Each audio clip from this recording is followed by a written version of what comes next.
হ্যাঁ, কি ব্যাপার, তুমি কি এই জায়গায় কি শুরু করছো বলো? আজকে আমাদের দোকান নতুন উদ্বোধন করা হলো। হ্যাঁ, মানে আজকে প্রথম তুমি উদ্বোধন করলে, যে তোমার এই খাবারের মান কিরকম সে সম্পর্কে? খাবারের মান খুবই ভালো, আপনারা খেয়ে দেখতে পারেন এবং আমাদের দোকানে আসতে পারেন। আচ্ছা, কাস্টমার খাচ্ছে, কাস্টমারদের কাছ থেকে আমরা শুনি আসলে নতুন সবকিছু পরিষ্কার পরিচ্ছন্ন এবং মার্শাল্লাহ। এতে দেখি মামুন ভাই, আরে মামুন ভাই, আরে এই যে আমাদের মানুষ মানুষের মধ্যে ভাই ভাই ভালো। বাহ, এই যে আপনারা খাচ্ছেন কেমন সেটা একটু বলুন। হ্যাঁ, এই চোগাছাই এই প্রথম চালু হয়েছে এই বইন্দার লুচি ভাজা, সেই যশোরের বিখ্যাত বইন্দার লুচি ভাজা, খুব মজা লাগছে ভাই, সেই স্বাদ, খুব মজা লাগছে। খুব মজা লাগছে খুব ভাই। মজা। বইন্দে এই লুচি ভাইয়া, চৌরাস্তায় এই এক পাঁচ। আসো।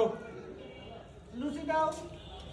এই রুটি দাও। আর আপনার আপনার এই জায়গা আর কি কি পাবে সেটা একটু বলেন। আমাদের এখানে মিষ্টির আয়োজন করা হবে, মিষ্টি তোলা হবে, প্লাস সকালবেলার নাস্তা পরোটা থাকবে, তার সাথে ভাজাভুজি থাকবে টুকটাক।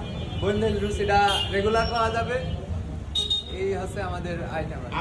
আপনার দোকানে যে আসবে সেটা একটু কিভাবে আসবে একটু বলে দেন। আমাদের দোকানে আসতে হলে নাসির হোটেলের সামনে, চৌগাছা হোটেলের পাশে সাবেক রূপালী হোটেল পুনরায় আমরা আবার খুলেছি।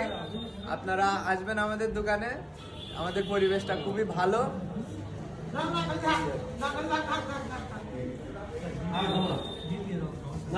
এই যে আমাদের চৌগাছা হোটেলের ভাইরা সব আজকে খাচ্ছে উদ্বোধনের দিনে, কেমন হচ্ছে আপনারাও ইনশাল্লাহ এসে খেয়ে দেখে যাবেন। ভাই খুব পাচ্ছি, আরাম পাচ্ছি। হ্যাঁ, খুব মজা ভাই।